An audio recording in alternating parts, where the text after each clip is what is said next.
How you doing, everyone? Welcome back to Stay Prayed Up.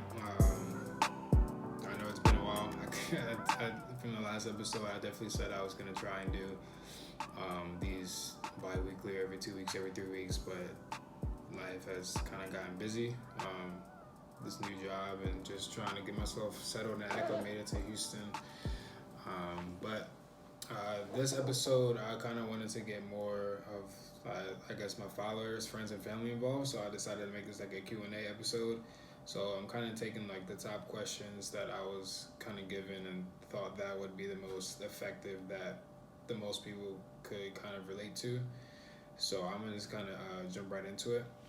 The first question is, I'm gonna just kind of read it verbatim. Why do bad things happen to people who do right by God and try to do no wrong at all? So pretty much like, why do, I guess, good things happen to bad people? We kind of talked about this all the time, or people always have this question all the time. It's a very controversial topic, but there's kind of really no answer to it. But I'm gonna kind of give it my take.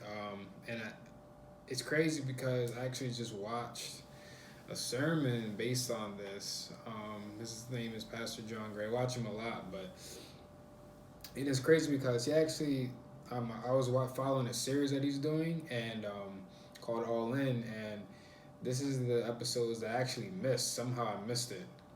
This is, I think, back in early October, and I missed it. So I watched it literally last week, and it's just like a lot of things are going wrong.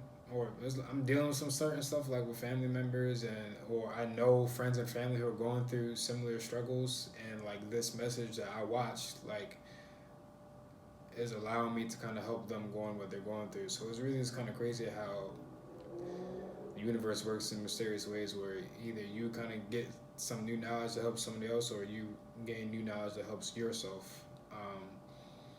So the message was pretty much like, what do you do when heaven goes silent? And a lot of times in our lives, we kind of go through these periods of time when, sorry, I have this pen from work. We kind of go through these periods of time when, where we think God's not talking to us. God kind of like disappears from our life, and whatever the case may be. And the story that I just now found out was like the story of Job. If you don't know, it's pretty much where this guy had pretty much everything going for himself, and in the Bible, and a lot of people call that chapter Job, but it's really Job. But pretty much, essentially, God actually refers him to Satan, and it's kind of crazy. He actually says it in Job chapter 1. He says, "Have you considered my servant Job?"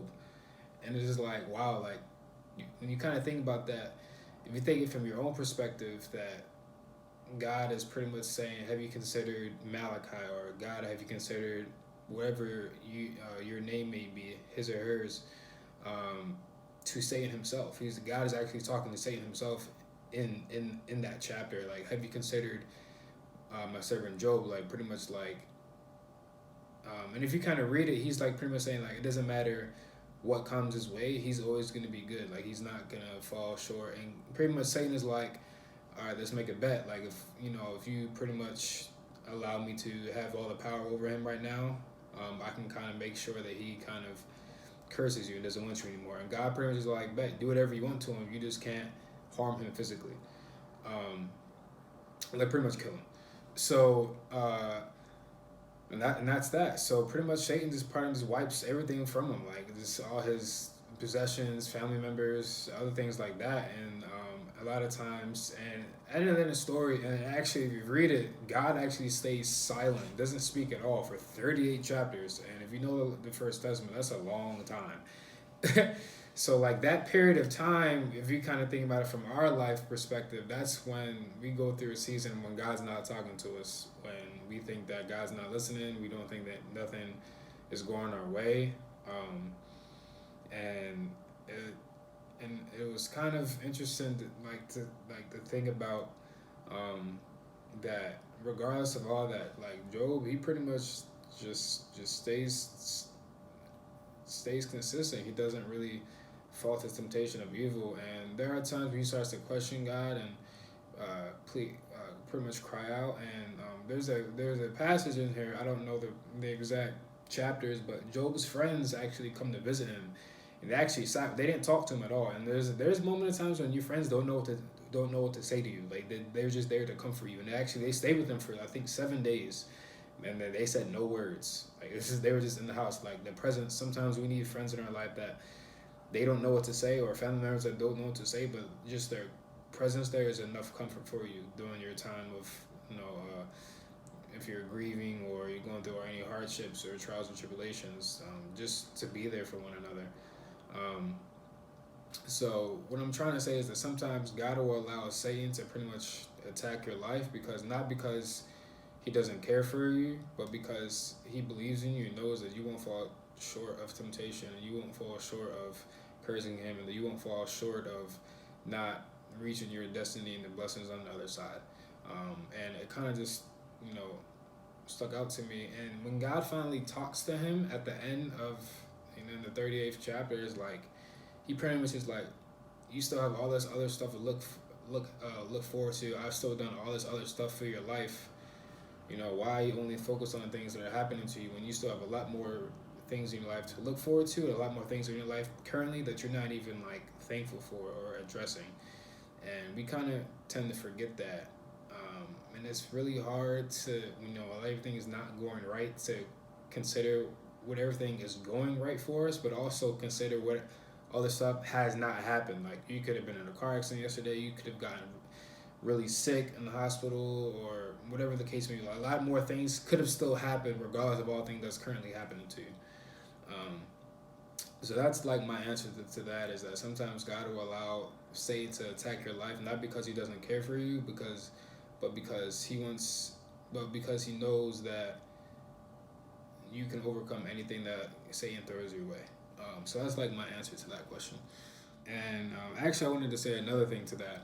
If you read it from the same sermon, he goes on to talk about Revelations, and in chapter 8, and I'll post the scriptures for you can read at your in your leisure time. But it talks about there's a moment in time when heaven is just silent for about 30 minutes, and then essentially angels kind of appear before God. They fill up this, I think it's a chalice or some type of instrument, and they throw it filled with prayers from the earth, from the people, and God kind of just blesses it, breathes on it. They light it on fire and they throw it back on the earth, and that pretty much is like all their prayers being answered. And then it's crazy because if you think about it, if you really study the word, it says that 30 minutes, but then of silence. But then if there's another verse where it says, I can't remember. I'm trying to remember my notes. I'm sorry. Oh, 2 Peter 3:8. It says, but do not forget this one thing, dear friends. With the Lord, a day is like 1,000 years, and 1,000 years are like a day. So the ratio of 1 to 1,000, and if you take that into 30 minutes, like the multiplier is even greater. So, when there's a brief moment in our, whether we're going through a season of a week or a year or a month of just straight like turmoil and chaos and just trials and tribulations, that's just a moment in time for God. And so that's one thing to kind of think about from a more religious, spiritual, historical perspective, if you really want to study the word. Going on to the next question, what's the one thing that you always think about that motivates when you feel like you're at your lowest point?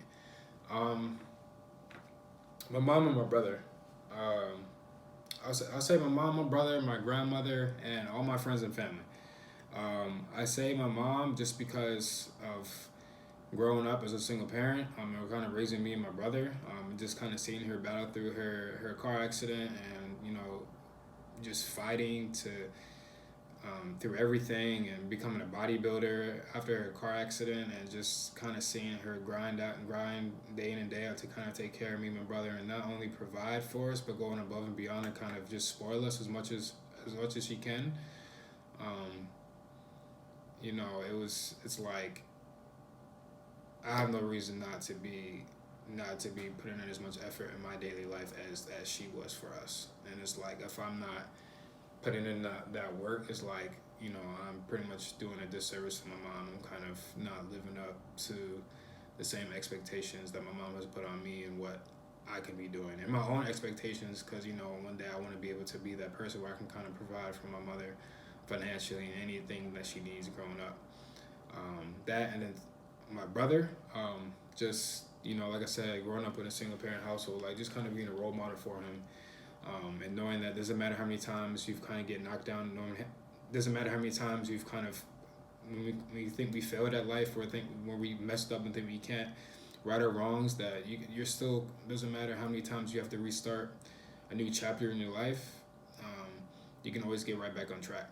And when I'm not doing well or right, it's like when he looks at me, I don't want him to think that it's okay to be complacent or to get comfortable or nonchalant. Like, you gotta kind of keep pushing. It doesn't matter um, how many times you have to kind of change your dream or how many times you have to kind of change your goals in life. It's okay, and that it doesn't matter how many people you have to cut off in your life. And it doesn't matter how many friends you lose. It doesn't matter how many times you have to change your friends or close off doors to people. Like, it's okay to cut off family members. It's okay to cut off friends. It's okay, and that's another source of my motivation. My third is my grandmother. Is it's we all have that one person in our life that just like kind of touches us, and a lot of times it's our grandmother. But it's for me it's um,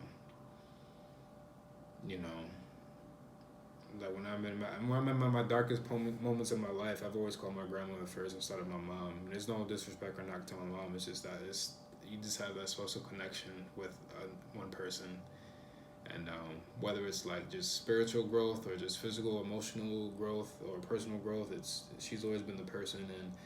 And I love making her proud, and she's just, it's nothing like making your grandmother proud. We always like to make our mother proud, but it's like when you make your grandparents proud, is like a special feeling, and it's kind of hard to explain. You kind of know what I'm talking about if you've experienced it, but when you kind of disappoint them too, it kind of hurts a little bit more. When your grandmother is like disappointing you, it hurts a little bit more than when when your mom or your father are.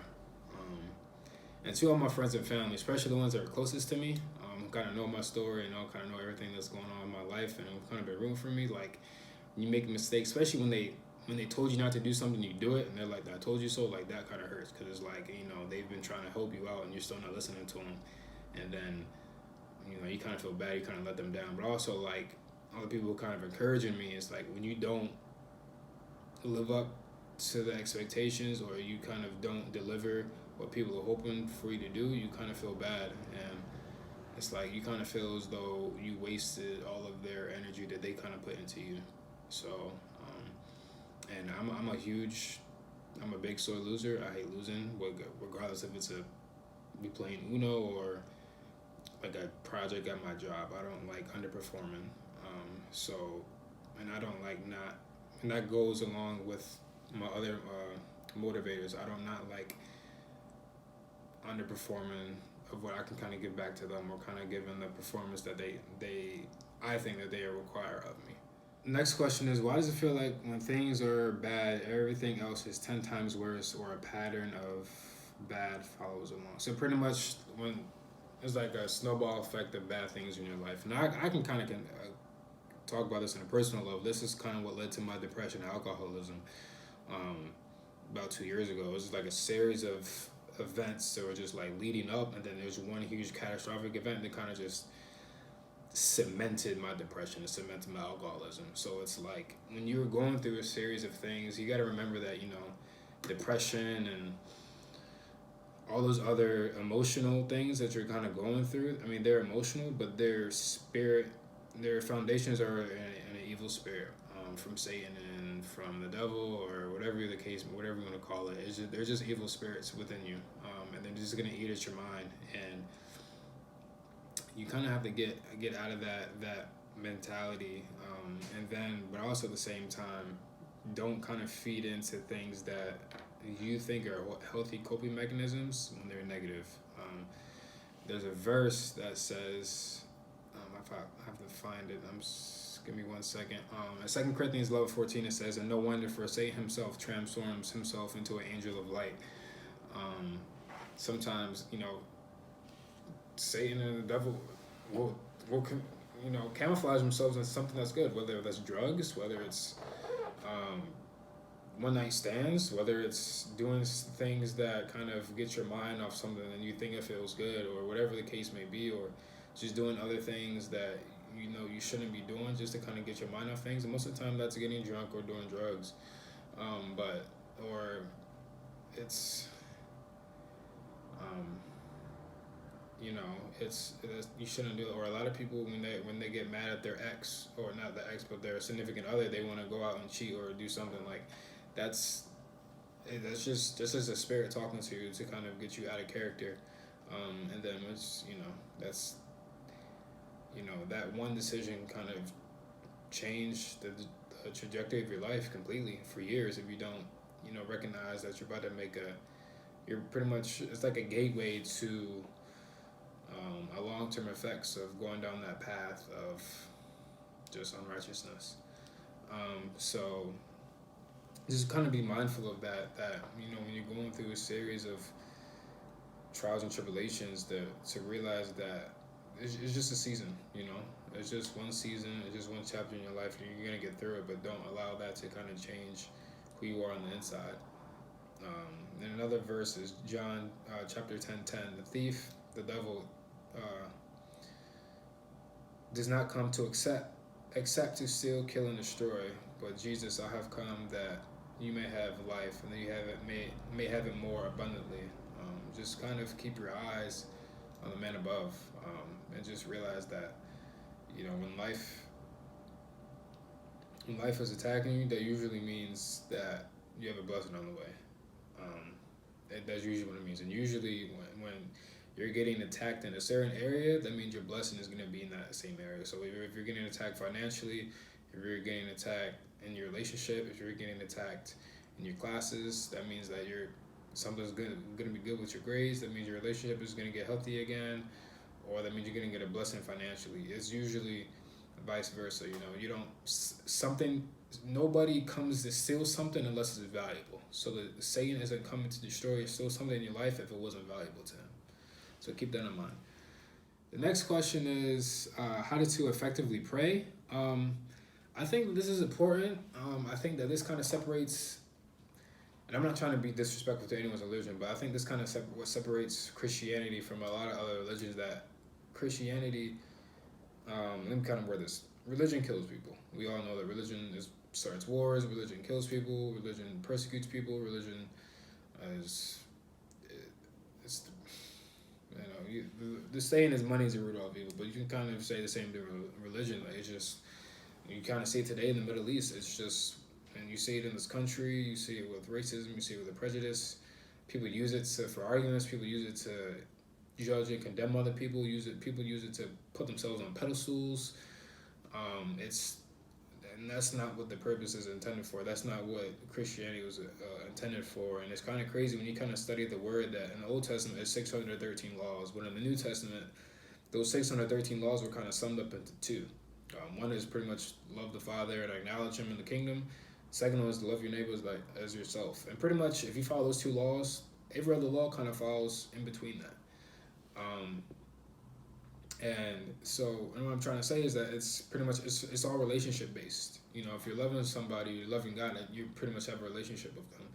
So what I'm trying to say is that when you kind of pray, your prayer life, your prayer time with God should be a relationship that you kind of establish. There is no right or wrong way to pray. You don't have to pray in the stereotypical way that everyone else is prays. You don't have to pray like how other people pray. Pray how you want to pray. If you want to use slang, if you want to use short prayers, if you want to just pray throughout the day, it doesn't have to be very in the morning, night. It doesn't have to be at specific times. Just kind of pray how you want to pray, and it doesn't have to be in sentences. It doesn't have to be it could be run-on sentences. It doesn't have to be structured in any English format. It can just be how you want to do it. It's just make it how you want it to be. For me, I pray in the morning and I pray at night. I pray when I get into the car. If I'm driving somewhere, just keep me safe in my destinations. I pray before I eat. I forget sometimes. I'm trying to get in that mentality. You just never know. You might get sick from something. every time I see like a fire truck or ambulance, I always pray.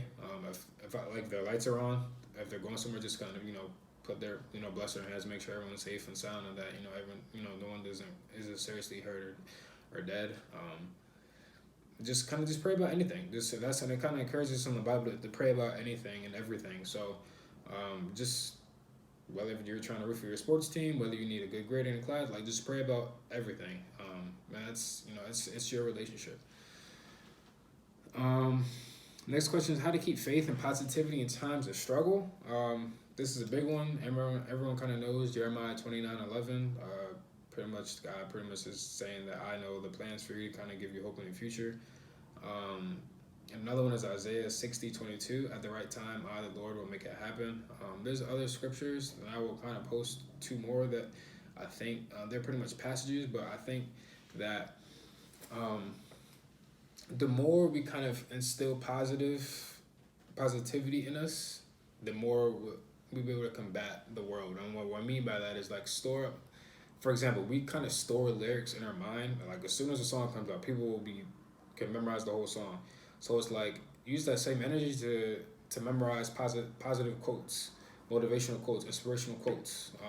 You can easily follow those pages on Instagram and Twitter and just kind of memorize them. The same thing with the Bible. Memorize, store verses within you. So like when you're going through hardships or something, you can just spit that verse out without opening the Bible, and it's like you're pretty much and then you can also reword certain words to make it more of a instead of praying it, you're commanding God to do something. God literally asked us to test him in the Bible. So it's like make it a commandment. Like God, you said this, you promised this, you promised you'd do that. So just make it happen. Like I'm here for you. I'm crying out to you. So just kind of store up words when you don't need it. So when you do need it, you'll be well prepared to combat anything in the world. And sometimes when life is going bad, we kind of forget that we have spiritual warfare at our disposal to use for us. The passages I think that we should kind of memorize are Deuteronomy chapter 8 verse 1 through 14 and Psalms 91 verse 1 through 16. I think that those two are just very important. They're very powerful and impactful, and it's, especially when you're going through a hard time, they're gonna make you tear up. But there's a lot of motivation and just reassurance in those passages.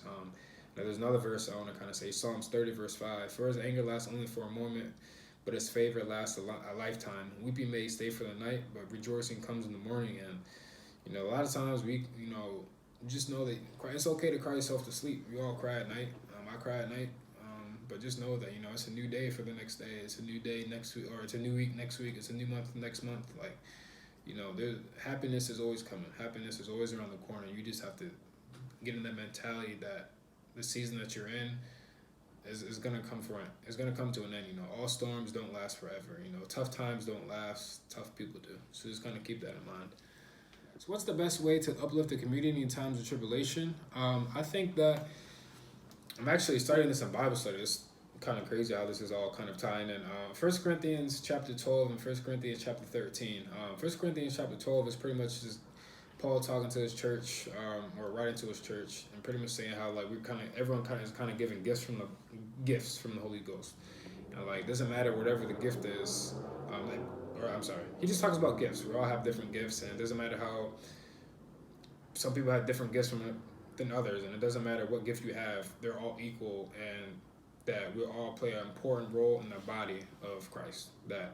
So it doesn't matter if you're like a CEO or a janitor, that you play an important role to the function of that company. So that's one thing. Now he kind of twisted in chapter 13 is like we can have all these gifts. Doesn't matter what you have or what you do with it, but if you're not doing it with genuine and loving intentions, then it's all for nothing. So I think that's one thing, and I think that within our communities and just the world in general, we want to kind of strive towards world peace, is that we need to start doing things out of love and not for selfish intentions and selfish gain. But also just trying not to be judgmental. That's one thing I'm trying to force myself to not be as judgmental, and I kind of realized that that's why a lot of people don't want to go to church. That's why a lot of people don't like Christianity or other religions, because Christians, I'm going to just talk about Christians, like, we're the first ones to judge other people or condemn other people, and it's just like, who are we to judge other people when I can't, just based off you've heard my past before in other videos, and you know other people. No one's perfect in this world, so it's like, how are you gonna judge someone when just last week or last year or last decade you're at your most bottomest point in your life? So, and you know it, especially like when we always like want to judge people coming to church not well dressed, or you know in sweats, or they don't have money to come very dressed nicely. It's like, why are you judging them? That's not how, you know, we shouldn't be doing that. We should be praying and trying to bless people, help people, instead of judging and condemning them. So I think kind of switching to that mentality is kind of just, that's one step. That's how we kind of get towards, you know, world peace and kind of helping our communities. Um,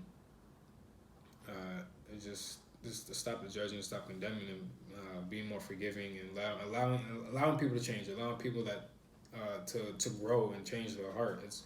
We always talk about how people aren't godlike, but we never talk about how they are godlike. And what I mean by that is we never talk about how people do good, or acknowledge when they do good, or acknowledge the good in people. We always want to focus on the negative things of what they've done in the past, or what they do not do that wouldn't be, I guess, praised by God. So I think kind of switching the mentality to that, that's one giant step towards kind of healing our communities.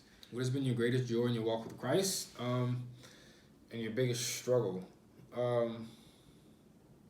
I think right now my biggest struggle is staying committed to who I want to be, and trying to figure out where I want to go in life. I would say that because one, like I said, I'm 6 months sober.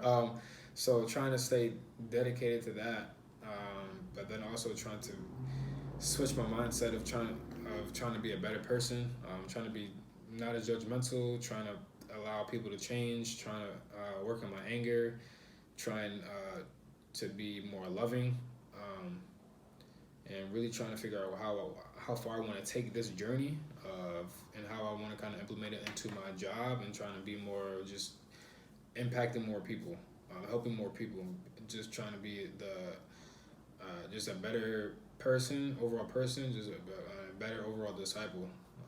That's where my biggest struggle right now is. But my biggest, I guess, accomplishment, joy, is just being baptized. When I kind of came down here last summer for Houston, when I went to church, I didn't know that was Lakewood. I didn't know that was Lakewood Church. I didn't know that was Joel's church. I didn't know anything. I just saw a church on the side of the road. I was like, cool, it's a mega church. Never been in one before, so let me go.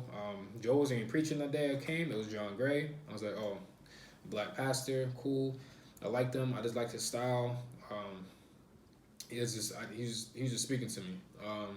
So, and even though it was a huge church, I felt like it was just one-on-one. Me and him was just talking, having a conversation back and forth. So I just kind of made the 12 weeks I was there to kind of make a commitment to keep going. I did it. At the end of the 12 weeks, literally 1 or 2 days before I drove back to Maryland, I decided to get baptized.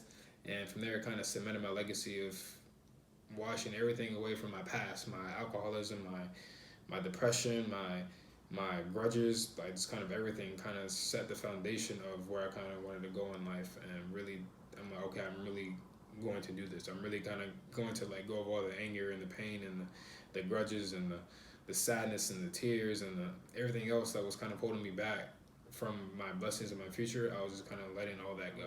Where do you see yourself in 5 years from now? I don't know. So I'm 24 right now, so 5 years, 29. So 29 to 30 range. Hopefully I'll have a girlfriend. Hopefully, hopefully marriage, or we'll be in the conversation, and you know that, and planning the family and all that. Hopefully, you know, getting a house and getting another car. I've always wanted a Jeep and a Jaguar. So let's see that. I want to be at least promoted. I'm on a 3-year contract with my job now, so I want to I don't know if I can get promoted within my 3-year contract, but if I can, great. But after the 3 years and the 2 years after, I want to be promoted at least 3 times, or I guess assigned to 3 different roles. I want to travel more. I want to learn languages. I want to learn sign language. I want to learn Braille, and I want to learn Spanish, and I want to learn a European language I don't know yet, and possibly Japanese. I want to learn Braille. I think it's cool. I think that just learning other people's gifts, it kind of helps me just be more relatable as a person, kind of outreach more people, or reach out to more people and talk to more people. But also sign language for the same reason. But then also for job related reasons, just kind of learning Spanish and Japanese and just European language kind of makes me not just a better employee, but just a more cultured person and allow me to have conversations with people with different backgrounds, and kind of be able to reach out to more people as well. Trying to think what else. Oh, debt. I want to kind of erase my debts. Kind of have my car paid off. I want to have a significant portion of my student debt paid off. Um, and possibly get a degree in some type of pastoral ministry or leadership. I kind of want to learn more of the Bible. Not necessarily want to kind of get to past or preaching, but I want to learn more of the Bible. I like historical stuff. Like if you know me, I like historical shows, historical movies. So knowing like his history in the Bible, like the context of that era and the biographies of certain people, just kind of gives me more context of how the word was written, kind of gives more meaning to the word, and kind of knowing like the history and the facts behind certain things. And the last question is, if you can go back and tell yourself something, your younger self something, what would you say? One, this is a question I always ask in interviews, and people who are interviewing you love it and always get stumped. So this is a question that you should definitely use in interviews. I'm gonna say it again. If you can go back and tell your younger self something, what would you say? So, no one's ever asked me this before. So, I would say, no matter what, don't change. Don't change for other people. Stay true to yourself. I've gone through many different schools, different majors, many different friend groups. I've been in many different clubs, organizations. I've met a very vast network of people through my college experience and my job experience. Don't change, and that you're gonna have haters in life. You're gonna have critics in life. You're gonna have people who don't like you, and that's all part of the plan. That's all part of your destiny. Um, if you want to throw in a spiritual example, Joseph had to be betrayed by his brothers and kind of sold in captivity into Egypt in order to become the prime minister of Egypt, and then which allowed him to, and in fact, kind of help his people out, and then in turn help his brothers out and his family out. If you want to take an even bigger example, Jesus had to be betrayed by Judas to kind of get to his destiny of being crucified and raised again. So it's gonna happen. New levels bring new devils. So it's gonna happen, but don't. And like I said before, if you're getting more haters and critics, that usually means you have more blessings on the other side. So like I said before, the devil doesn't come to steal and destroy something that isn't valuable. So if critics and haters are hating you for something, they're hating on something that they kind of see as valuable within you, or valuable that you're doing, or trying to bring you down from something that you're doing that has seemed as valuable. They're not gonna say it directly, but that's the mentality that you're gonna have to develop. That if people are not liking something that you're doing, that means you're doing something right. And don't allow that to change. Don't think you have to kind of compromise yourself to appeal to the masses and appeal to other people to kind of get more of their okay and their validation. All you need validation is from Jesus and God. Like that's all you need. You don't need validation from anyone else. And so just kind of stay true to yourself, regardless of how hard it is, and regardless of how you think the public perceives you, because haters will always be there, but supporters will always be there as well. So that's one thing I will kind of state in my younger self, is that I've been kind of challenged and questioning, should I change my mentality and the way I do certain things? And sometimes it's okay to kind of change how you address and your approach and say certain things, but that doesn't mean that your essence and your definition and the core of what you're trying to do and what you're saying doesn't change, and your aura doesn't change. So that kind of wraps up my Q&A. There's actually I like this a lot, actually. So I think I'm gonna do another one, but I thank you for tuning in. I thank you for watching. I appreciate you just subscribe and share and comment and retweet, like, whatever platform you listen on, whether it's YouTube or on Twitter or Instagram or iTunes or SoundCloud. But share with other people. Give me feedback. Help me to help you. And until next time, thank you for coming to Stay Prayed Up. Thank you.